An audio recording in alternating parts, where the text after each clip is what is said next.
Bom, então agora nós vamos, né, falar de comandos elétricos aplicados à eletromecânica, né? Inicialmente vai ser a eletropneumática. Então, vamos inicializar, né, na parte de introdução à pneumática, para a gente entender nessa ciência o que é pneumática, quais são os elementos básicos, né, para a gente ter condições de elaborar a prática. Senão nós vamos para a atividade prática sem saber o que significa cada componente, né? Então vai ser mais problemático. Essa aula possivelmente, tá? Possivelmente, ela vai durar 2 aulas, tá? Ou encerrando as práticas de eletropneumática, iniciando a parte de eletrohidráulica, ou só com a parte de eletropneumática, tá? Vai depender da velocidade com que a gente vai conseguir caminhar. E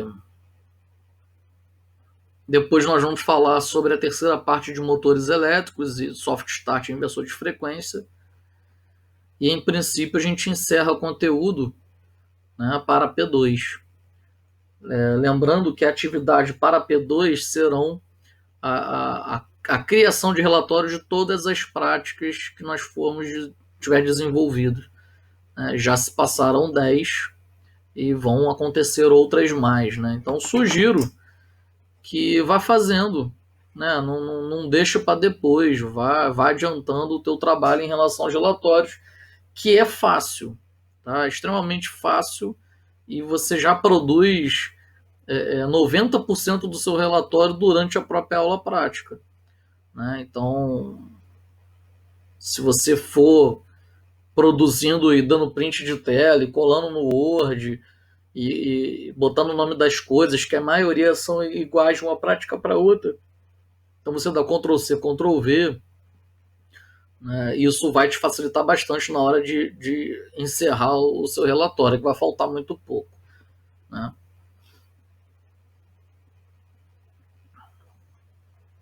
Bom, vamos lá.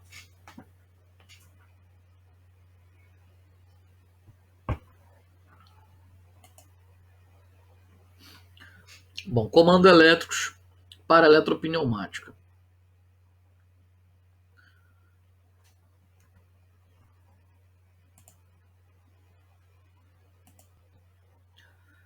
Bom, como eu comentei, né, sobre pneumática, né, então é trabalhar com ar pressurizado, né? Então, para transformar um ar comum em comprimido, precisamos combinar força e precisão. Desculpa, força e pressão, né? Então, o que seria força, o que seria pressão? Então, força é qualquer influência capaz, né, de produzir uma alteração no movimento de um corpo. Então, se você empurrar um carro, eu botei o exemplo aí. Então, uma força é gerada para que ocorra o deslocamento do veículo. Já a pressão é quando você tem uma área específica, tá? E você aplica força, uma determinada força nesta área. Aí você diz que você produz pressão. Então, exemplo, quando você enche o pneu da bicicleta, quanto mais você enche o pneu, mais duro ele fica, não é? Ou seja, você está aumentando a pressão interna. Você está exercendo uma força, né, no ar que está ali dentro, ou injetando ar, você está exercendo uma força naquela câmara, em uma determinada área. Então você pressuriza. E a contrapressão, que é o que fica indicando naquele medidor. Você não está enviando ar comprimido, você está enviando ar. Né? A compressão se faz dentro daquela área, daquela câmara. Então o retorno é que aparece no mostrador e você sabe, né, qual é a pressão que está no teu pneu. Pneu de carro, por exemplo. A maioria dos carros, o pneu aí é 28 PSI, 30 PSI. Né? Meu carro é 45 PSI, por exemplo. Mas eu não boto 45 PSI no meu pneu. Eu injeto ar com uma força de tantos quilograma-força. Entendeu? A câmara que vai pressurizar aquele ar, porque tem uma área, então força exercida sobre a área produz pressão, e a pressão do pneu é que indica lá em cima. Então, na verdade, você seleciona um set point, é o que você deseja desligar quando a sua câmara atingir. Bom, fluidos, né? Então, chamamos de fluidos os corpos cujas moléculas sejam extremamente móveis umas em relação às outras. Então, os gases, né? O ar é composto de 21% de oxigênio, 78% de nitrogênio e 1% de gases nobres, né? Então, o ar é composto de gases, por exemplo, né?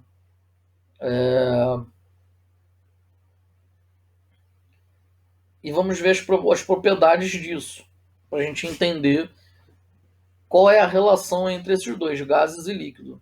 Tá? Então, são exemplos, né, dos fluidos líquidos e gasosos. Então, por exemplo, os gases são fluidos muito compressíveis, tá? Pois as moléculas de um gás tendem a se repelir. O que acontece? Todo corpo não é feito de átomo, né? Não existem os átomos estáveis e os átomos instáveis. Átomo estável é aquele que a quantidade de elétron e próton é a mesma, né? Já os líquidos, são pouco compressíveis. Então tendem a apresentar um estado de equilíbrio. Vamos entender essa relação. Então, os átomos não têm os instáveis, mesma quantidade de elétrons e prótons, né? O que isso significa? Significa que ele não precisa doar elétrons e nem receber elétrons. Então, uma estrutura feita com vários átomos estáveis é uma estrutura mais rígida, menos compressível, é mais fechada, é mais densa. Agora, no caso dos gases, né, eu só tenho átomos instáveis, então ele precisa doar elétrons e receber elétrons. Então, olha o que acontece, fica mais flexível, tá vendo? Quando os átomos são estáveis, fica mais rígido. Menos estáveis, fica mais flexível. Isso é importante pra caramba a gente entender, porque é a diferença da eletromecânica, né, das ciências da eletromecânica. Por exemplo, quando você trabalha com gases que são muito compressíveis e tendem a se repelir, são mais flexíveis, né? É um fluido mais flexível, nós utilizamos a tecnologia pneumática e eletropneumática. E quando utilizamos líquidos que são pouco compressíveis devido à sua estrutura atômica, né? Então se torna um material mais denso, utilizamos a hidráulica ou eletrohidráulica. Perfeito? Vantagens de utilizar ar comprimido, né? A vantagem de usar a pneumática. A quantidade de ar, né? Porque o insumo é ilimitável, né? A gente não está falando do ar puro ou do ar impuro, a gente está falando de ar. Né? O compressor admite o ar e manda para frente. Então, quantidade limitada. Velocidade. Equipamentos, né? Ferramentas de ar comprimido pode alcançar motores pneumáticos, pode chegar a 500.000 RPM.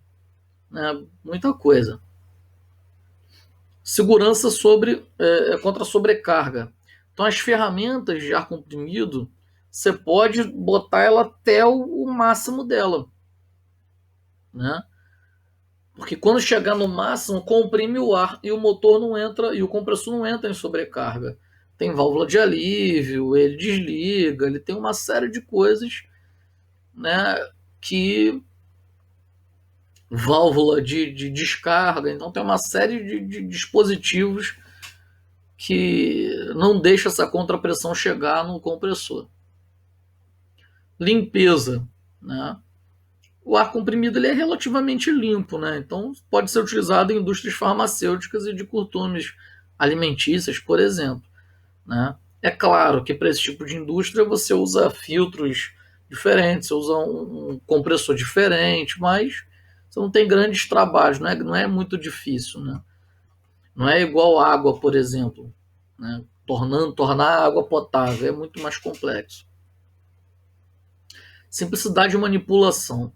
Então, os controles pneumáticos, você não precisa ser técnico para trabalhar com isso, não precisa ser engenheiro para trabalhar com isso. É muito simples, tá? De você entender, operar ou manipular, né? Ou efetuar. Manutenção, sim, é mais específico, né? Mas também não é nada difícil.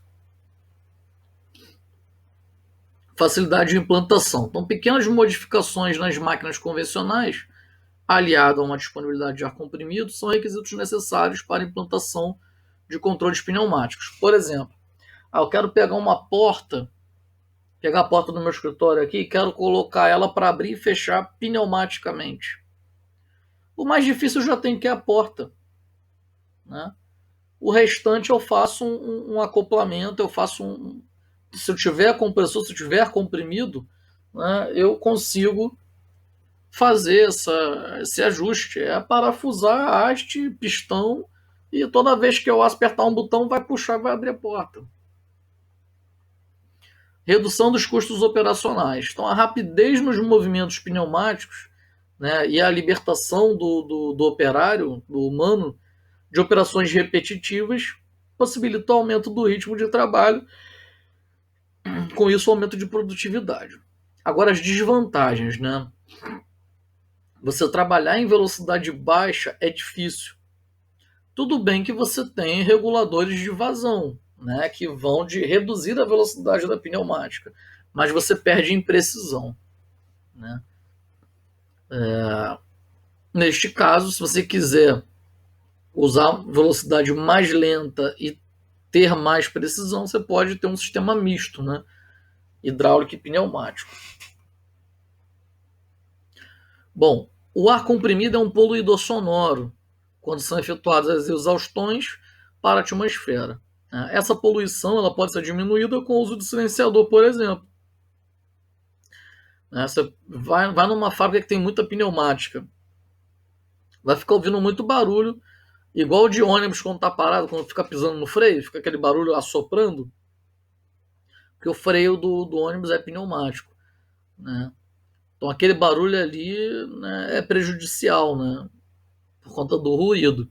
Mas o escape dele você pode botar silenciadores, abafadores, que tem equipamento específico para isso.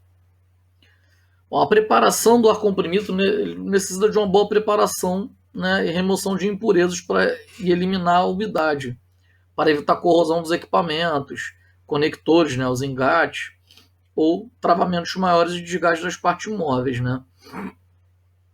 Então, dependendo do ambiente que você trabalhe com pneumática, você tem que ter uma unidade, né, de conservação de ar comprimido.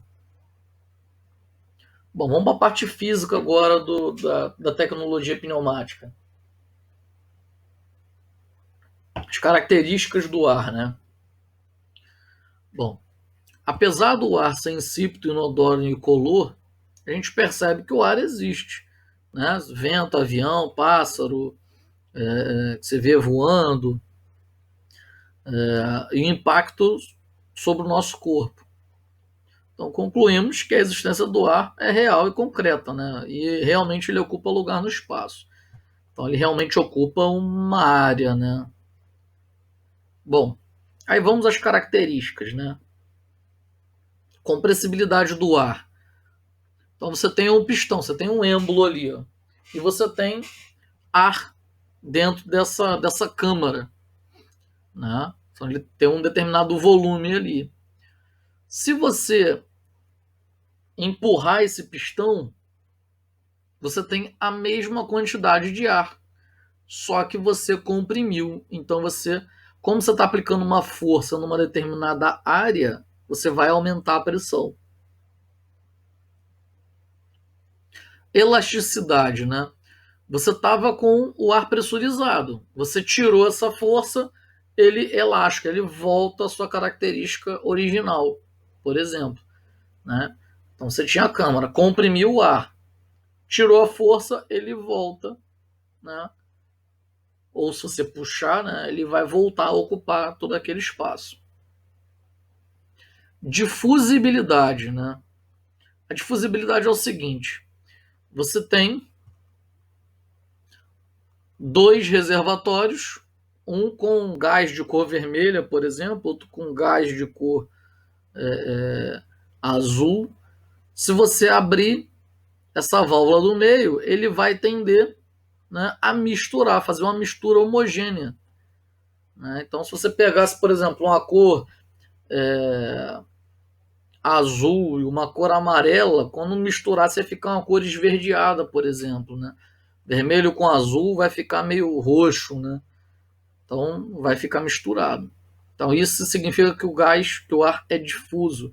Se você tiver tipos de gás diferentes, eles vão fazer uma mistura homogênea.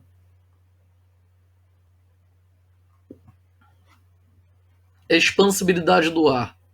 Então possuímos um recipiente contendo ar. A válvula da situação 1 ela vai estar fechada. Tá? Aqui. Ó.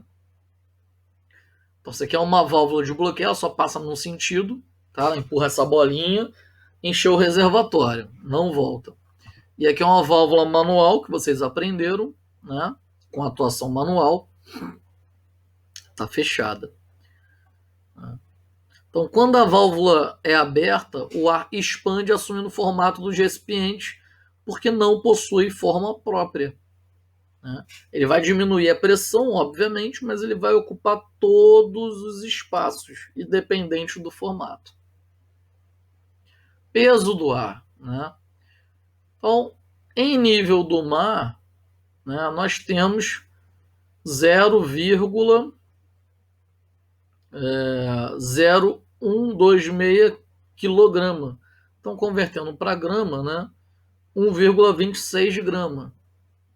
Isso é importante, por exemplo, você em nível do mar, existe sobre você uma força de 1,26 gramas. Ah, é pouco, né? Mas existe. Logo, né, se você tem dois recipientes lacrados, se você tem dois recipientes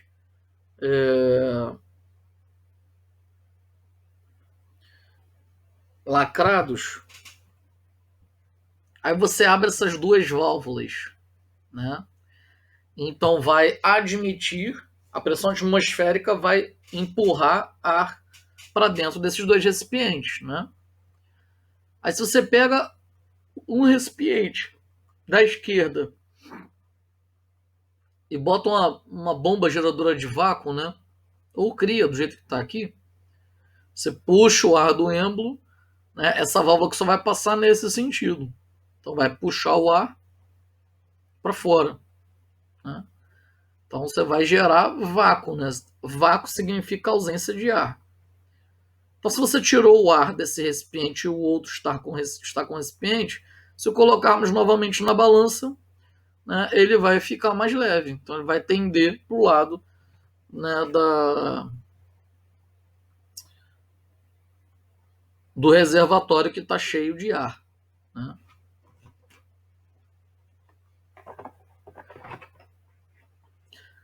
Se você pegar, né, os dois reservatórios, deixar a boca aberta para a atmosfera e aquecer um deles, o ar quente não é mais leve do que o ar frio, então ele vai tender a expulsar o ar de dentro do reservatório, tornando o outro, que não está sendo expulso, mais pesado.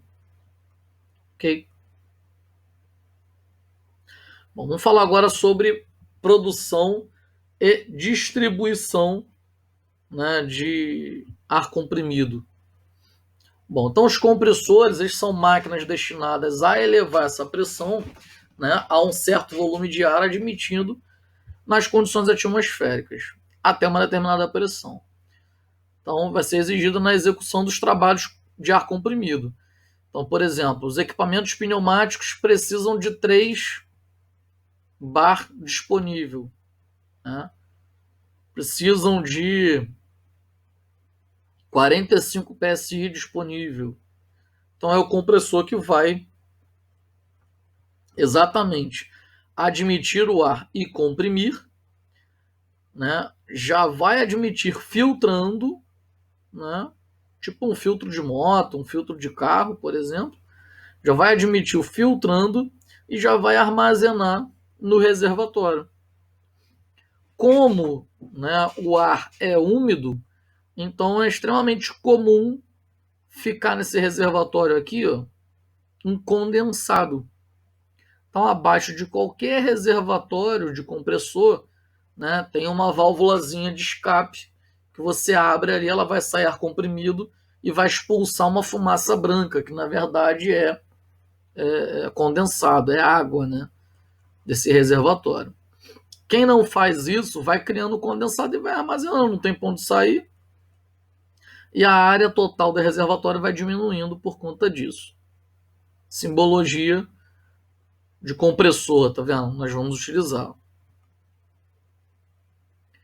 Bom, rede de distribuição. Então, uma máquina ferramenta, né, pneumática, ela é acoplada exatamente neste ponto.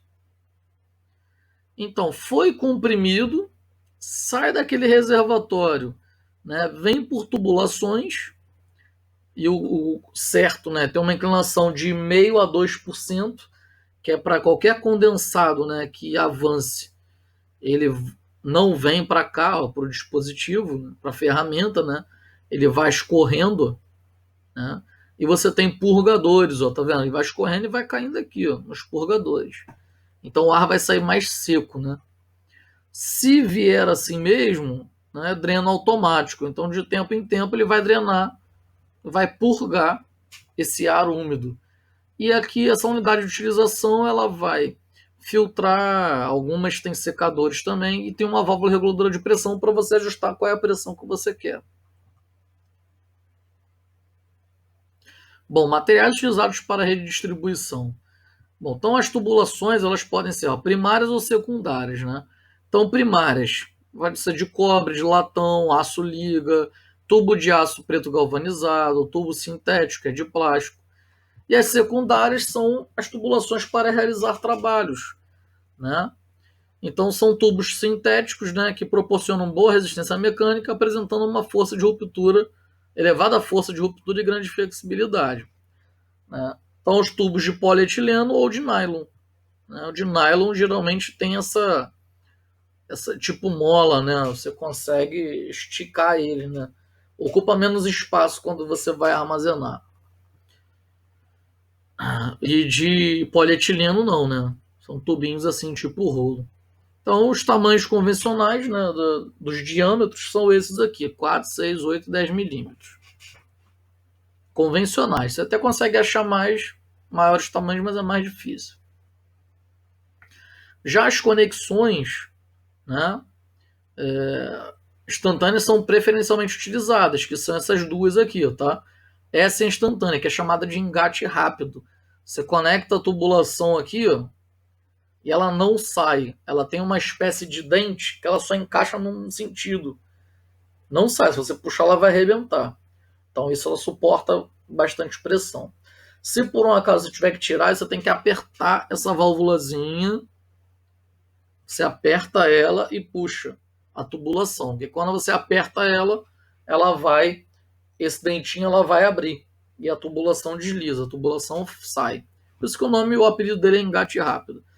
Já esse outro tipo de conexão aqui é de rosca. Você abre essa peça azul aqui, ó, desenrosca, passa o tubo por ela, encaixa o tubo aqui, ó, e vem atarrachando, vem rosqueando, que ele vai esmagando e vai travando, tá? Então, para pressões muito elevadas, aí o engate rápido já deixa de ser interessante, porque ele vai vazar. Então, esse aqui ele vai isolar mais.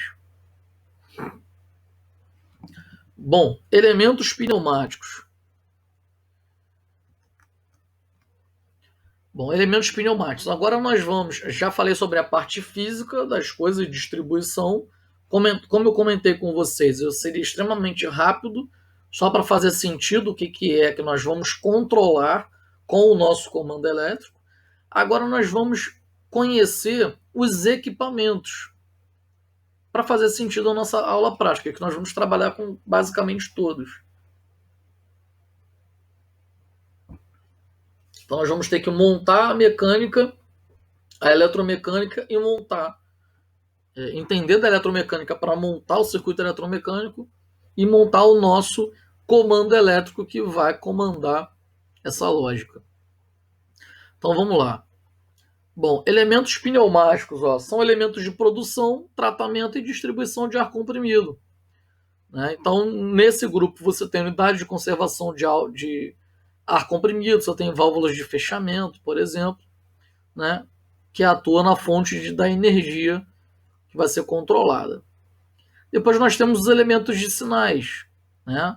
Botões, chaves fim de curso, sensores, né? A parte de elétrica, né?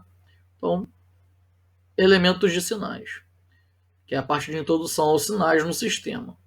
Depois nós temos elementos de processamento de sinais, né? O caso de válvulas, elemento O, elemento E, os temporizadores, que vocês já conhecem, contador, né? Que é a parte de tratamento. Elementos de comando, né? Que são as válvulas direcionais, né? Que são os sinais de saída. As válvulas direcionais que é a nossa comunicação entre a eletromecânica e o nosso comando elétrico. Por quê? Porque as válvulas direcionais que nós vamos trabalhar, elas são acionadas eletricamente, né? Vão ser acionadas eletricamente. Os nossos comandos elétricos até o presente momento, o elemento final não era o motor elétrico? Agora o nosso elemento final vai ser a válvula com acionamento elétrico. Então, o nosso comando elétrico vai ser para acionar a válvula. E a válvula vai acionar, né, os elementos de trabalho, que é o caso dos cilindros pneumáticos, motores pneumáticos. Né? São dispositivos que vão executar a ordem, que vão realizar trabalho. Ok? Então, a nossa eletropneumática ela vai comandar isso aqui. Ó. Temporizadores, contatores, botões, sensores vão comandar as válvulas direcionais com atuação elétrica. Então vamos entender esse universo aqui. Bom, vamos falar ao contrário, tá? De cima para baixo. Então vamos iniciar na parte da execução da ordem. Então vamos utilizar atuadores. Então atuador de simples ação, tá? São atuadores que, olha a simbologia, tá? De acordo com a ISO 1219 ou a DIN 24300, tá? A ISO 1219, que é uma norma, né, de organização internacional de padrões, que é a ISO, a nossa, a BNT-NBR 8896, está paralela a essa norma, tá? Então concorda com essa norma. Então, simples ação, ele só tem um orifício, olha aqui, tá vendo? Um conector para admitir a cor vermelha, né? É a realização do trabalho, e a cor azul é escapamento, tá? Então ele só tem um orifício aqui, ó, para admitir o ar e o mesmo orifício para escapar o ar, tá vendo? Então quando ele admite, ele empurra essa mola, o pistão avança. Quando você retira o ar, a mola empurra de volta o pistão. Mas ele pode ser rede de avanço, ó, tá vendo? Ele é normalmente avançado, quando eu jogo ar comprimido, ele pressiona aqui e volta, tá? E tem a simbologia do pistão pneumático com retorno por gravidade, né? Quando ele fica de cabeça para baixo, né? E o próprio peso empurra ele para baixo, ele desce por gravidade. Aí não precisa de mola. Já os atuadores de dupla ação, né? Ele possui dois orifícios de conexão, tá vendo? Se a câmara de avanço admite ar, escapa pela câmara de recuo.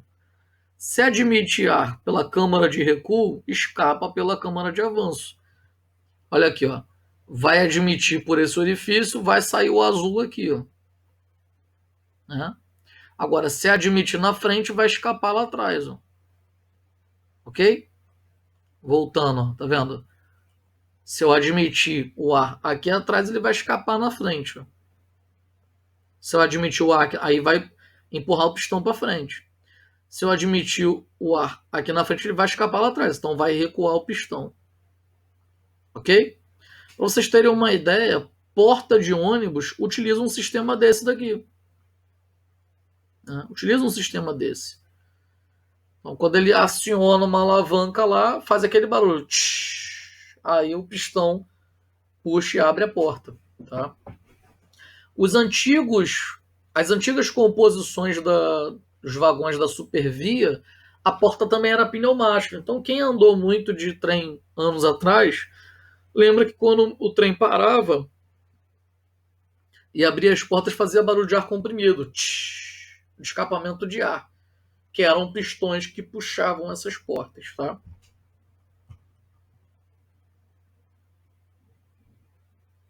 Atuadores rotativos.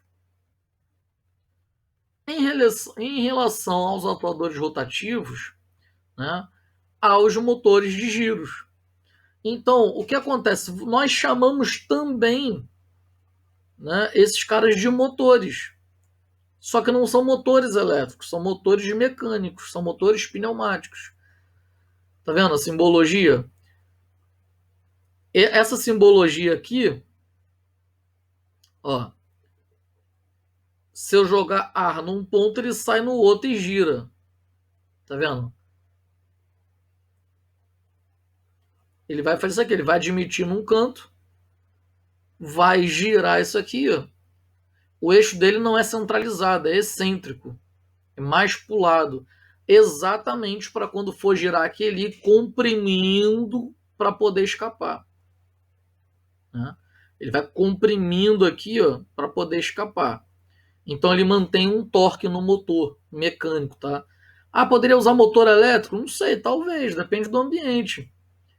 Né? Se for um ambiente que você não pode ter um motor, não pode ter eletricidade ali, você tem que ter um motor mecânico, pneumático ou hidráulico. Só que o pneumático ele vai trabalhar mais rápido e o hidráulico vai trabalhar bem lento. Né? Então você não vai ter eletricidade ali, ele vai ser comandado por fluido. Né? E o comando elétrico fica lá no painel, lá no quadro elétrico que você aciona à distância. Por exemplo, a hidráulica móvel, né, que é a hidráulica de campo, por exemplo, a área agrícola, né, usa hidráulica. Então, tem equipamentos, né, de florestal, de cortar madeira, que inclusive a transmissão dele, cada roda, é um motor como esse daí, ou pneumático ou hidráulico. Cada roda dessa daí, para ele ter um torque diferenciado e uma transmissão independente em cada roda. Tipo fazer um 4x4, por exemplo. Outros tipos de atuadores, né, especiais. Então nós temos a haste passante. Né? A haste passante, olha a simbologia, tá vendo? Se você aplicar comprimido aqui, ela avança a haste da direita e recua da esquerda. Se aplicar aqui, ela inverte. Né?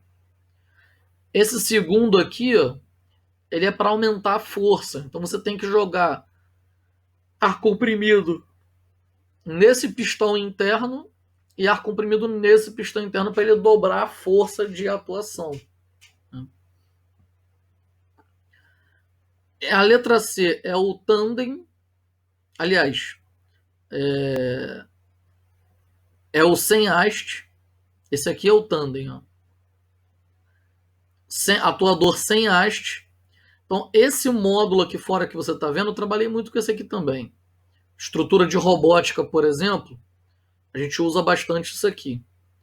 Então, é uma espécie de acoplamento magnético. Então, ele é deslizante.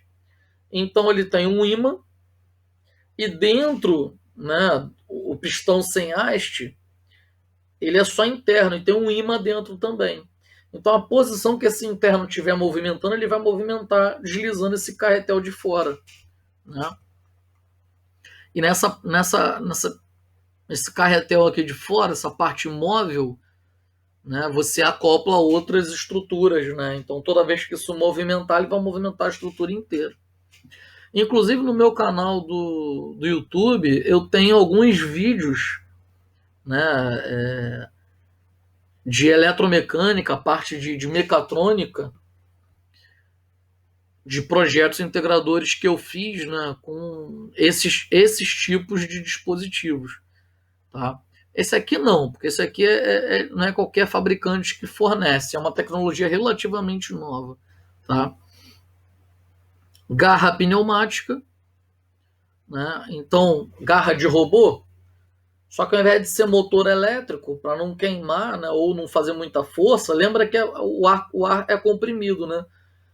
Então, se você tiver que pegar, né, um equipamento e ele não for o tamanho exato, né, ele não for o tamanho exato da pega, o ar é comprimido. Então, ele vai parar no limite e vai pegar a peça. O resto ele vai comprimir. Correto?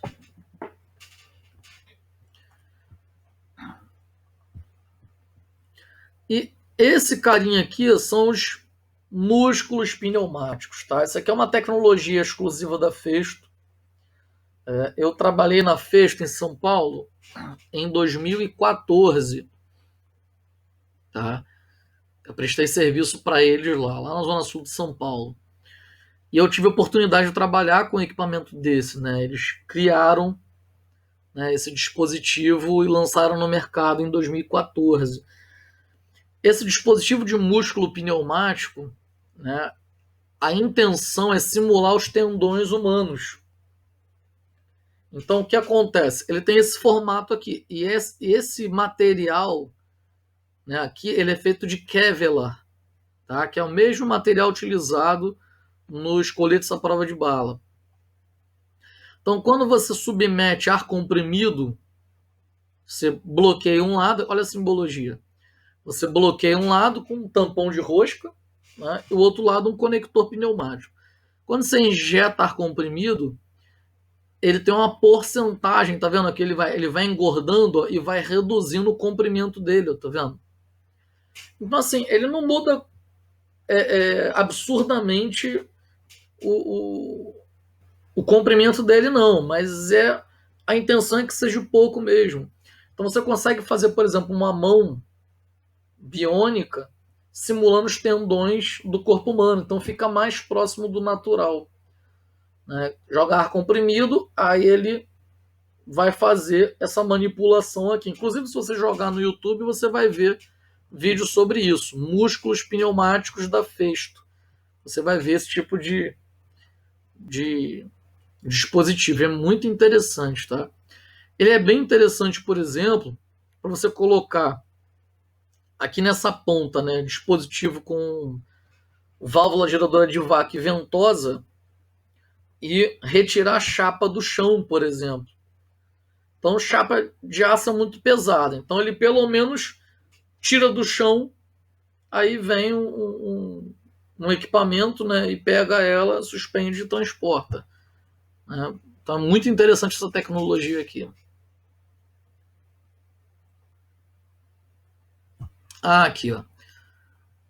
Ó, esse carinha aqui, ó, poderia ser, por exemplo, um músculo pneumático. Entendeu? Aqui poderiam ser músculos pneumáticos. Então, o que, que iria acontecer se fosse um músculo pneumático aqui? Ele iria fazer a deformação e iria suspender a peça que tivesse grudado na ventosa. Né? Mas nesse caso aqui, né, são tubos Venturi, né? O efeito Venturi, que faz geração de vácuo. Né? Então, o ar comprimido entra pelo pórtico P, entra por aqui, ó, e sai pelo pórtico R, sai aqui pela saída. Tá vendo? Pelo R. Aí você bota um silenciador, por exemplo. Então, a restrição provoca um aumento de velocidade, né? Então, você diminui o diâmetro do tubo, ele diminui a pressão, mas aumenta a velocidade, gerando um vácuo parcial nesse pequeno orifício aqui. Ó. Ele não vai desviar o ar para cá, já que esse orifício, o diâmetro é menor do que esse. Então, ele aumenta a velocidade, ele vai puxar por aqui, ó, que é o orifício A. E nesse orifício A você conecta, né, uma ventosa, por exemplo.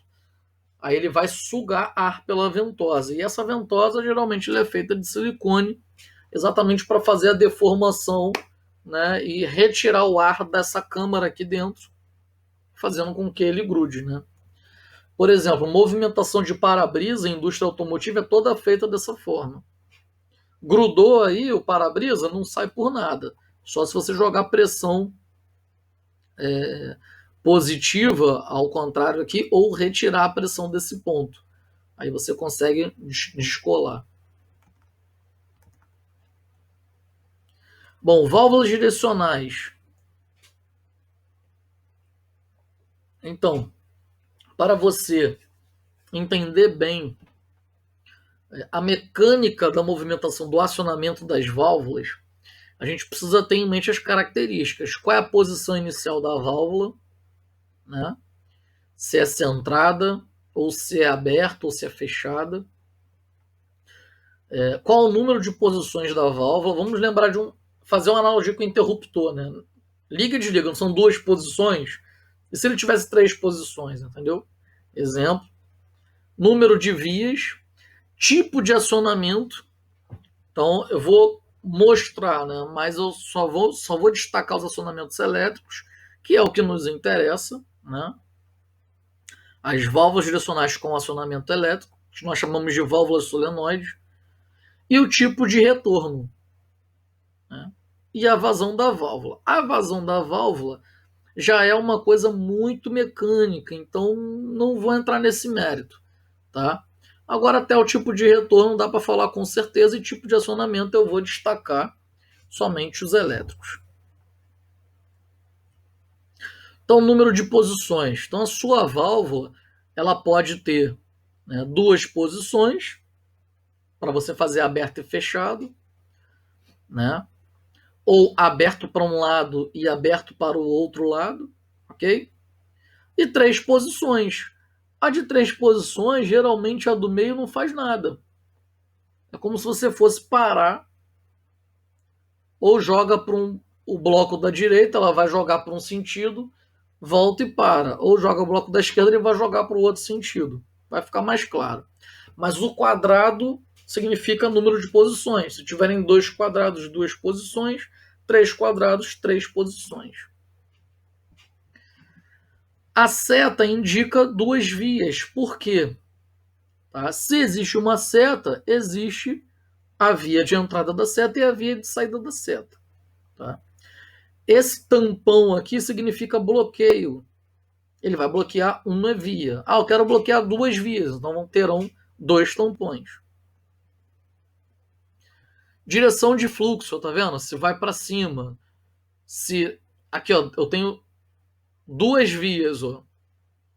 Entra por aqui, sai por aqui. Tenho quatro vias. Entra por aqui, sai por aqui. Entra por aqui, sai por aqui. Aqui também quatro vias, ó. Entra por aqui, cruza, sai lá. Entra por aqui, sai aqui. Né? Olha aqui, tá vendo? Tampão nas duas. Aqui é a posição fechada. Aqui é a posição aberta, tá vendo? Ó, três vias, ó, uma bloqueada e duas livres, ó, entrada e saída.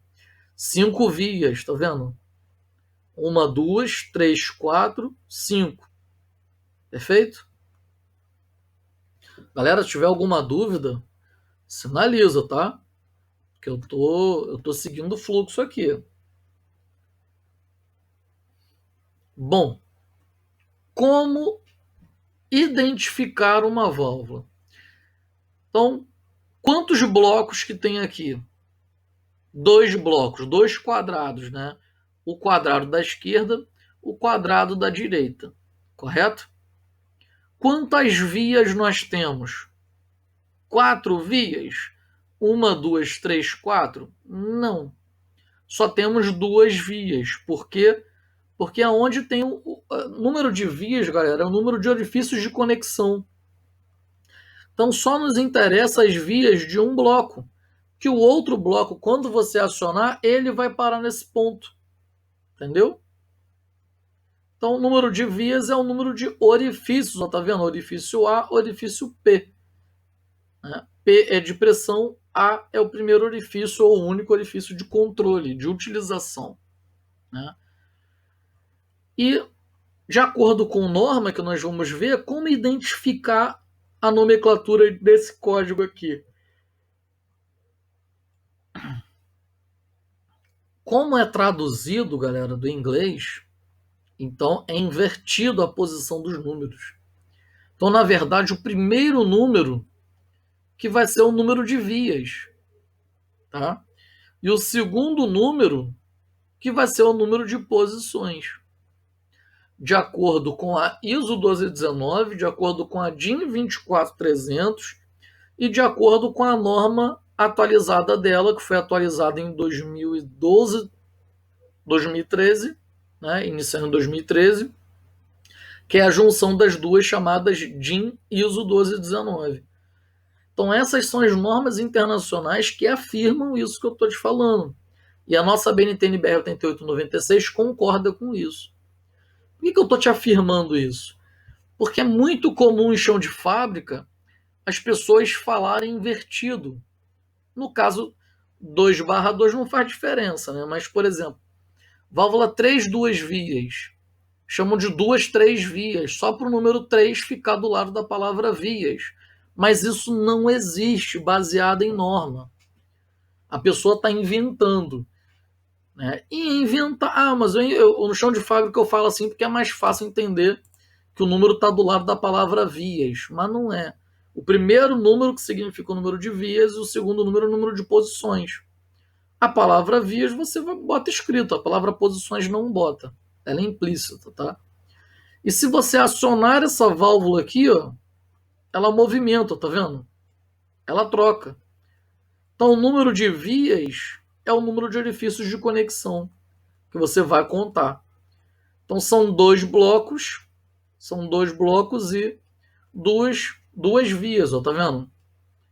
Ó, função desligada, função ligada. Ok? Perfeito? Exemplo, tá vendo? 2 vias. São 3 vias e 2 posições. Ó. 3 vias, ó. 1, 2, 3 vias. 2 posições, ó. Bloco da esquerda, bloco da direita. Perfeito? No caso de uma válvula 3, 2 vias, a válvula vai inverter o fluxo da via utilizado para o tanque, né? Ou para a atmosfera, esvaziando o atuador. Essas bolas aqui, elas representam a mola, tá? Interna. Então a mola vai empurrar. Ó, se você aciona aqui, ó, esse bloco vem parar aqui, correto? Então vai passar direto o ar comprimido, vai empurrar o êmbolo, o pistão vai avançar. Se você retirar a pressão, ou seja, se você voltar com a válvula, esse bloco volta do jeito que está aqui mesmo. Então o ar que foi pressurizado, a mola empurra de volta, o pistão volta. E o ar é deslocado para a atmosfera ou para um tanque, ou para um reservatório. A válvula de duas vias, ó, se aciona, ela vai, se desaciona, ela para, ela trava. Não tem por onde escapar o ar. Então a duas vias é usada como uma válvula de bloqueio. Tipo uma chave geral, né? Só que mecânica. Se eu aciono ela, eu posso trabalhar com a minha planta eletropneumática. Se eu desaciono ela, nada funciona. Agora, se eu quiser avançar e recuar um pistão, eu já tenho que submeter a uma válvula de 3, 2 vias ou outra, né? Então, válvula normalmente aberta e normalmente fechada, né? Tá vendo? Normalmente fechada. O estado original dela é bloqueado. Se eu acionar, ela abre. Normalmente aberta. O estado normal dela é liberando fluido. Se eu acionar, ela bloqueia. Né? 3, 2 vias, ó. Entrada de ar comprimido bloqueada. Se eu acionar, ela libera. Esse bloco vem para cá, ela libera. Ou normalmente acionado. Normalmente permitindo a passagem. Se eu acionar, esse bloco vem para cá e o tampão bloqueia. Ok? E os escapes, os tipos de escapes diferentes, né? Que são sempre o orifício número 3. Ó, né? Olha os tipos de escape. Ó. Escape direto, ou seja, a tua válvula 3 duas vias só tem 2 orifícios de conexão, o terceiro é escape direto. Ou tem 3 orifícios de conexão e o escape é canalizado, né? Ou silenciador, também chamado de abafador, ou não tem o tampão interno, você pode botar um tampão externo, um bloqueio, né? Então são os tipos de escapamento das válvulas.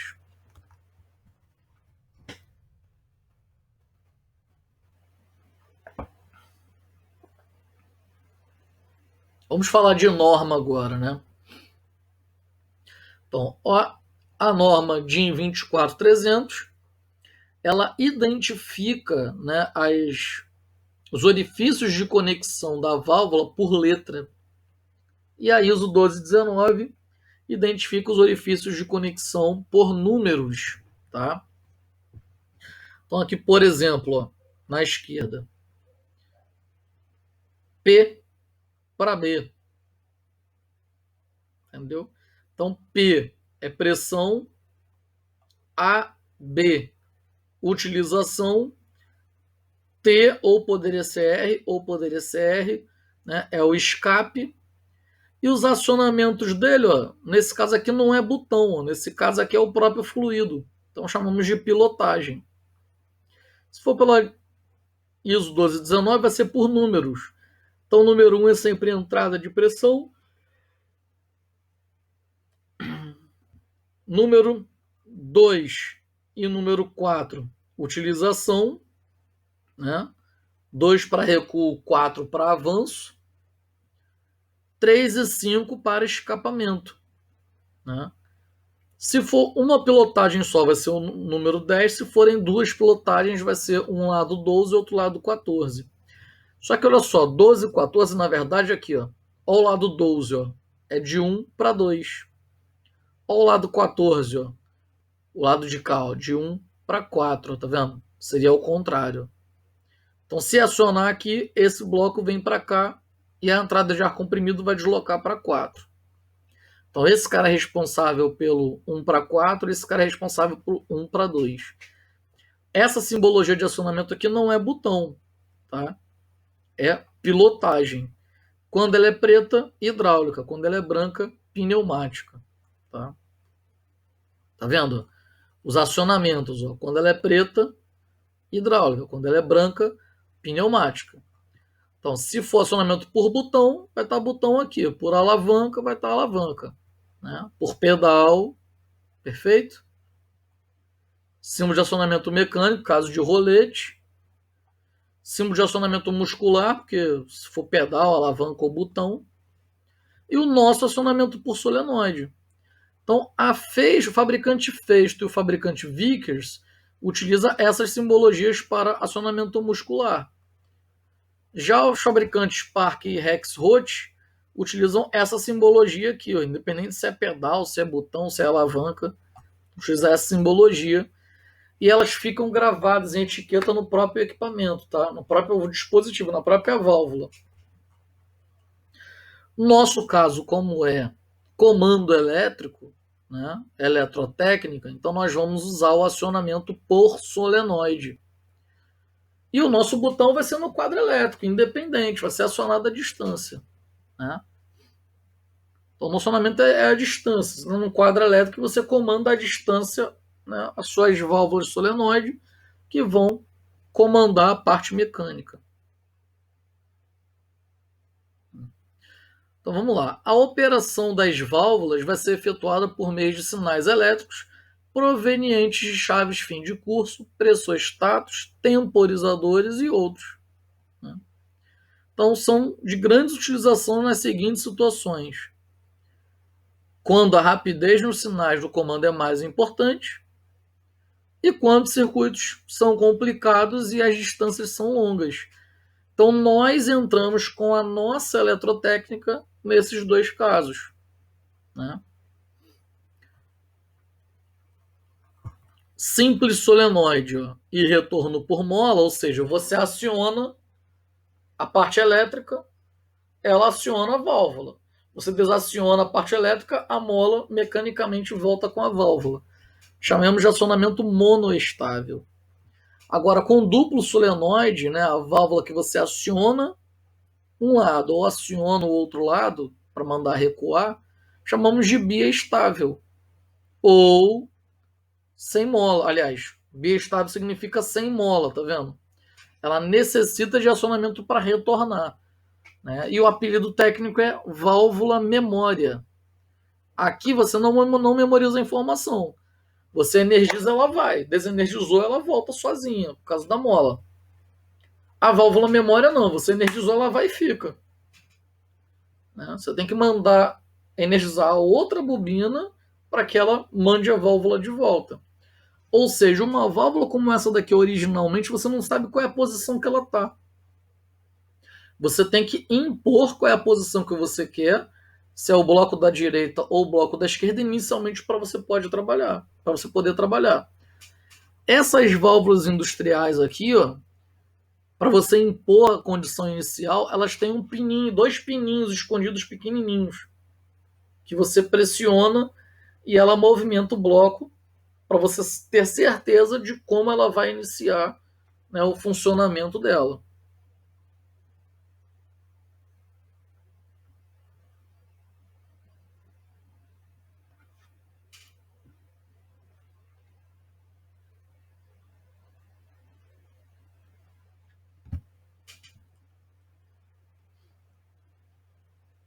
Denominação das válvulas, né? Então, como identificar uma válvula direcional?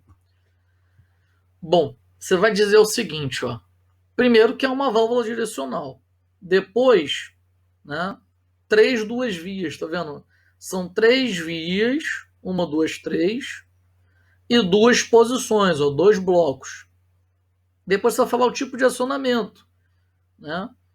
Então, acionada por solenoide e o outro acionamento é a mola. Então, acionada por solenoide e retorno por mola. E qual é o estado normal dela? O estado normal dela é fechado. Perfeito?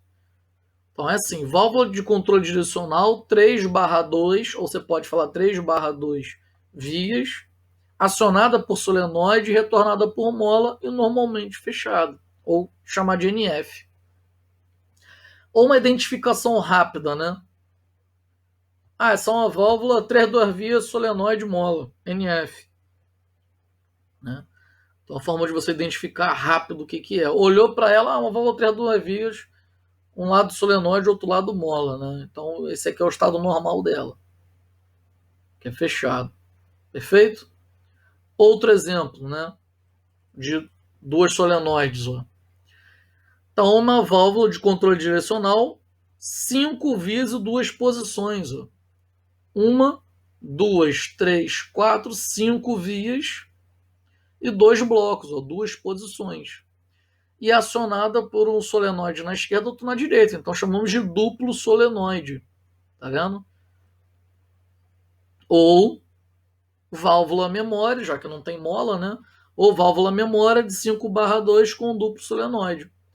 Por que tem que afirmar que é duplo solenoide? Porque pode ser uma válvula memória com pilotagem, né? Com ar comprimido. Que são válvulas de acionamento à distância. Ok? Alguma dúvida, galera, até aqui? Se alguém tiver alguma dúvida, por favor, sinaliza. Que agora, né, nós vamos fazer uma parte de identificação de alguns componentes, tá vendo? Então, esse primeiro componente aqui, ó, foto ilustrativa, vou botar simbologia e identificação descritiva funcional, tá? Então, essa atividade prática aqui nós vamos fazer juntos. Vocês vão acompanhar exatamente para que vocês façam o link. O que é, qual é a simbologia e qual é o aspecto físico dela. Né? Então, a primeira aqui, ó, tem uma alavanquinha. Né? A segunda tem um rolete. Então é uma válvula também. A terceira tem um acionamento muscular também. E só aqui esse roletezinho, galera, o pistão passa por ele, ele aciona, tá? Passa por ele, ele aciona. Então, duas vezes, duas posições, tá vendo? Então, quando você aciona ali, ele permite passagem, soltou, ele tem uma mola que volta ao estado original. Então, o próximo aqui, uma unidade de conservação de ar comprimido. Então, entra, filtra, regula a pressão no manômetro e sai, você utiliza o ar pressurizado. Por exemplo, a minha linha tem 15 bar, mas a minha ferramenta trabalha com 3 bar. Aí que você regula para 3 bar, nesse ponto. Para sua máquina ferramenta. Então, identificação funcional. Ó. Então, isso aqui é uma válvula direcional, 5 vias, ó, 1, 2, 3, 4, 5 vias, duas posições, ó, bloco da direita, bloco da esquerda, bloco da direita, segunda posição. Então, duas posições, com acionamento por alavanca e retornada por mola. A segunda é uma válvula de controle direcional, 1, 2, 3, barra 2, né, 3 vezes 2 posições, acionamento, rolete e retornado por mola. Tá? Esse rolete, no software que nós vamos trabalhar, ele se chama rolo apenas, tá? Mas eu não me recordo, eu acho que nós não vamos usar nenhuma com roletes, vamos usar todas com solenoide. Tipo fim de curso, né? O pistão chegou no final, encostou no rolete, né, para comunicar o comando elétrico que chegou no limite, mas a gente pode fazer isso com sensores, tá? Que é o que nós vamos fazer. Então a outra aqui, ó, válvula de controle direcional 2/2 NF, ó, imposto pela mola, com acionamento muscular. A última unidade de conservação de ar comprimido, tá? Que é lá o ponto final para você conectar a sua máquina à ferramenta. Então mais um grupo de equipamentos, ó, funcionais. Nós temos um manômetro, indicador de pressão. Temos a válvula, tá vendo? Válvula não ventosa. Aqui é um tubo Venturi nela. Temos a válvula ventosa. Na verdade, isso aqui nem é um tubo Venturi, tá? Isso aqui é só um conector para você conectar, né, o conector da tubulação e do outro lado rosquear é tipo um NIPS, né? Rosquear a tua ventosa. A sua válvula geradora de vácuo, que é onde você conecta, né, nessa entrada da válvula. Tá vendo? Um orifício você conecta a entrada de ar comprimido. O outro tá com um abafador, com um silenciador. E o terceiro é onde você pega e liga na ventosa aqui. Olha uma válvulazinha com duplo solenoide, tá vendo? Como ela é. Olha o corpo dela aqui. Então vamos lá. Indicador de pressão do tipo manômetro. Ventosa. Válvula geradora de vácuo. Né? E válvula de controle direcional 5/3. Com acionamento por duplo solenoide. Ó, na esquerda e na direita. Também conhecida como válvula memória. Perfeito? Gente, essa apresentação, para depois vocês montarem relatório, eu não publiquei no Sigu antes, porque nela estão as atividades práticas. Então, eu vou deixar para publicar no Sigu com a atividade prática. Ok? Então, vamos lá. Sensores de proximidade. Agora está a parte da entrada. Né? A parte de botões elétricos vocês já conhecem. Né? Chaves elétricas vocês já conhecem. Agora a parte de sensores. Que nós chegamos a trabalhar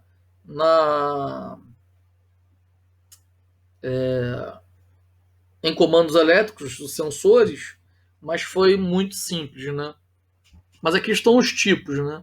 Lá, por exemplo, nós usamos, na prática 9 e 10, nós utilizamos sensores capacitivos. que é um sensor capacitivo? Ele reconhece qualquer material orgânico, ou seja, qualquer coisa que passar, né, num raio de 0 a 20 milímetros. E ele tem um parafusinho que você ajusta a distância das placas, então você aumenta a capacidade dele, ok? Então, o aspecto físico dele.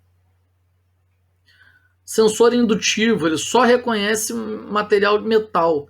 Ele emite, né, campo magnético e quando é refletido é que ele muda o seu estado de aberto para fechado ou de fechado para aberto. Tá? Agora, a distância dele é mais curta, tá vendo? De 0 a 10 milímetros. Tá vendo esse encapsulamento mais avantajado? Esse encapsulamento reto aqui, ó, menos avantajado? Significa que a saída dele é mais direcional. E esse daqui, a saída dele vai ser mais radial. Tá? Por isso é que ele é mais avantajado. A ideia do indutivo ser menos avantajado é para absorver, né, para ser menos sensível a ruído eletromagnético. Os sensores magnéticos, eles são interessantes pelo seguinte, ó, tá vendo os modelos aqui? Olha o pistão, ó. Dentro do êmbolo dele, ó, tem um anel de ímã. Então, quando ele movimenta, né, pelo corpo de alumínio, se você botar esses sensores aqui, ó, na extremidade, na carcaça, o sensor ele vai detectar, ele vai fechar essa chavinha aí, ó, quando passar o ímã, vai atrair a chavinha, vai fechar. Então, ele vai acionar a parte elétrica dele e enviar sinal. Né? Aqui o exemplo. Você tem a chavinha. Então, quando acoplado na carcaça, tá vendo? Então, quando o êmbolo com o ímã aqui está afastado, então a chave está aberta. Quando o êmbolo com o ímã passar por ela, ele atrai e fecha a chavinha, tá vendo? E manda sinal elétrico de chave, né? Aí você entra com tensão e sai tensão quando é acionado para o seu comando elétrico. Perfeito? Sensores ópticos. Né? Então reconhece qualquer tipo de material que seja transparente e detecta materiais a uma distância de 0 a 100 milímetros. Né? Então já tem uma distância maior, né? Dependendo do ambiente, é claro. E podem trabalhar com dois corpos distintos, né? Um para transmitir e outro para receber. Tá vendo aqui, ó? Um é transmissor, o outro é receptor. Um é transmissor, o outro é receptor. Então, pode ser montado em um só corpo ou em corpos separados, distintos. Emite o sinal e a peça devolve, né? Porém, não reconhece materiais opacos.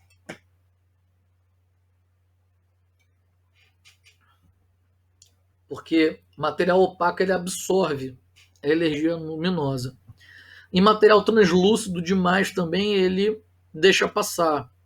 Então ele pode fazer uma refração, né? Então, esse tipo de sensor, lembra da simbologia que nós usamos na aula passada? A simbologia de sensor é essa daqui. Aí vem qual é o tipo de sensor, né? Óptico. Então, os sensores ópticos, eles podem ser por reflexão difusa, por retroreflexão, por barreira de luz ou por fibra óptica. Vamos ver esses modelos, né? Então, por reflexão difusa, tá vendo? Ele tem emissor e tem receptor. Então ele está emitindo. A hora que chega o equipamento, o produto numa esteira, por exemplo, e bloqueou a passagem, reflete e ele dá sinal. Se for retroreflexão, então ele tem um prismazinho, tipo o olhinho de gato, né? Então tem um prismazinho, que ele está o tempo todo refletindo. Se alguma coisa passar, ele interrompe, aí ele vai comunicar que interrompeu, que tem alguma coisa ali. Barreira de luz. Um sempre emite, o outro lado na esteira, por exemplo, sempre recebe. Aí, a hora que passar o produto no meio, ele vai interromper o feixe e vai fazer o acionamento. Tá vendo? Um sempre emite, o outro sempre recebe. E sensor por fibra ótica. né? Então vai ser conectado aos sensores, né? As fibras óticas aqui atrás, ó, tá rachado, tá vendo? Um vai mandar laser, o outro vai receber. Você consegue ter distâncias maiores, né? Então é por laser, LED laser, né? Então você consegue ter distâncias maiores por conta da radiação luminosa, mas é difícil de você calibrar porque ele tem que ser muito bem ajustado. Aí se passar um produto ali, ele corta o feixe e dá sinal, tá? Muito utilizado em sistema de segurança também, ou magnético ou via laser.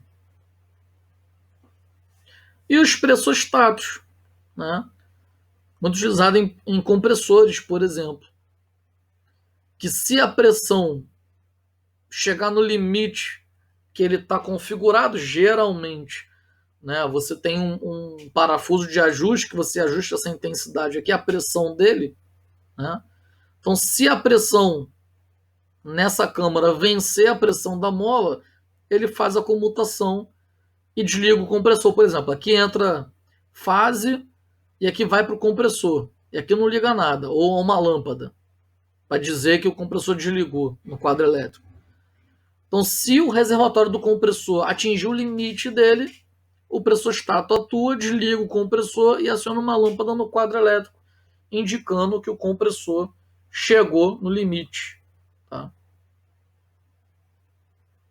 Elementos de sinais, o caso de relé. Lembra dos contatores? Mesma coisa, só que de baixa performance, né? Então são os relézinhos, ó, energizou a bobina, contato aberto fecha, contato fechado abre, né? Ok? Tem os contatores de potência, exatamente o que vocês utilizaram, a espécie de relé mais robusta, tá vendo? A bobina dele é mais robusta, tá vendo? As bobinas dele são muito mais robustas. Os temporizadores, que vocês também utilizaram, né? On delay, ó, a simbologia e os acionamentos. E off delay, on delay, retardo na energização. Off delay, retardo na desenergização. Se vier com essa letrinha AE, ele é on delay. Se vier com a letrinha AZ, ele é off delay. Essa simbologia e as simbologias de acionamento. Tá? Os contadores, né? Módulo contador, você configura aqui, você vai pressionando esses botões aqui na tela, você vai pressionando esses botões aqui, você configura o set point. Por exemplo, se o meu sensor detectar 10 pulsos, eu quero que ele acione essa chave elétrica aqui. Ó. Eu quero que ele... 10, o símbolo de pulso. Se ele contar 5 pulsos, eu quero que ele acione. Né? Então, se ele contar 5 pulsos acionando essa bobina aqui, no quinto, ele aciona e fecha esses contatos. Tá? Fecha esse contato para cá, daqui para cá. Perfeito? E os elementos de sinais, o caso das lâmpadas, né? Você tem as lâmpadas disponíveis, a simbologia de lâmpada. Ou você tem a sirene, para fazer a sinalização sonora ou luminosa. A sirene tá aqui a sirene, né? Você acessa ela por aqui, positivo e negativo, ou as lâmpadas. Ok? Ou seja, tudo isso que nós vimos é para acionar a nossa solenoide. Então, aquelas válvulas que nós vimos possuem essa simbologia aqui de solenoide, tá vendo? Essa simbologia. Vai ter o A1 e A2 também. Então, quando energizar, ela vai abrir ou vai fechar a válvula. E mecanicamente ela está admitindo o ar e vai mandar para um atuador, seja ele linear ou rotativo. Essas bolinhas aqui elas representam a bobina, tá?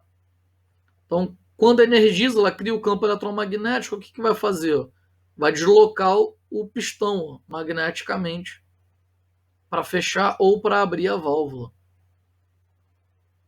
Esse é o princípio, né, de uma solenoide eletromecânica.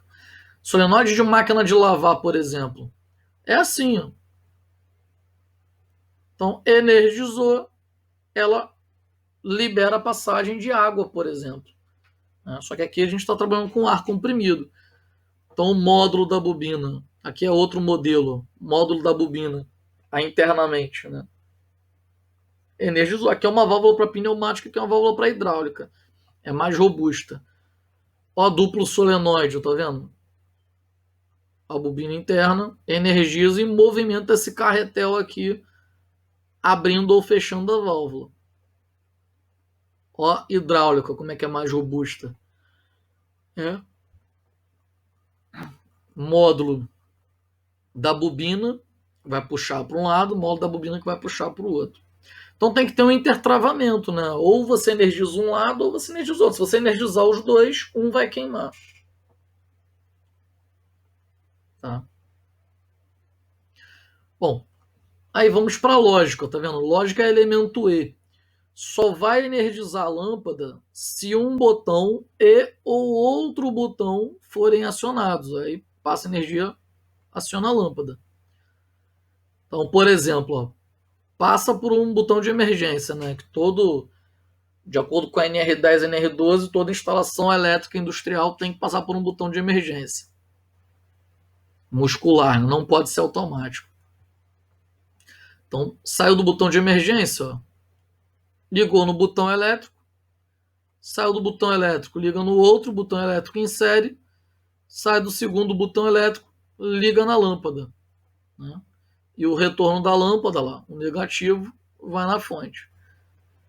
Então, se apertar um botão, não acende a lâmpada. Se apertar o outro botão, não acende a lâmpada. Tem que apertar os dois para acender a lâmpada. Lógica ou. Se uma ou outra chave ou as duas forem acionadas, tá vendo? Apertou uma, passa por aqui, acende a lâmpada. Apertou a outra, passa por lá, acende a lâmpada. O AB2 acende a lâmpada. Apertou as duas, divide a corrente, junta aqui de novo e aciona a lâmpada. Por um, por outro ou pelas duas. Então a lógica O passa pelo botão de emergência. Ó, ligou em paralelo, ó, tá vendo? Os dois botões, ó, ligou em paralelo, ou um ou outro. E do segundo vai para a lâmpada. Então pegou os dois botões e fez isso aqui, ó. Um lado ligou a alimentação, o outro lado ligou a lâmpada. Se apertar esse botão ou esse botão, ele aciona. Né? E o retorno da lâmpada, que vai para neutro, ou no caso de 24 volts, vai para o aterramento. Intertravamento de botões, né, para as bobinas não funcionarem ao mesmo tempo. Ou funciona uma ou funciona a outra. Né? Então, se você aperta B1, ele abre aqui. Ó. Então, não passa por aqui. Se você aperta B2, ele abre aqui e não passa pela esquerda, tá vendo? Perfeito? E o selo elétrico que vocês já conhecem, né?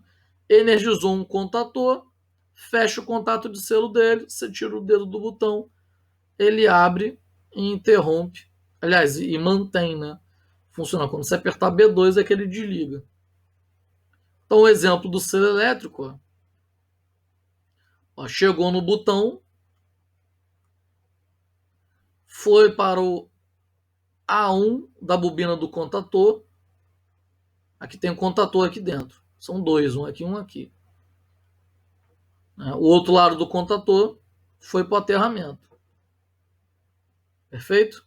Então, se eu apertar o botão aqui, o meu contator aciona e ele arma. Acionaria meu motor elétrico, por exemplo, ou acionaria uma válvula. Perfeito?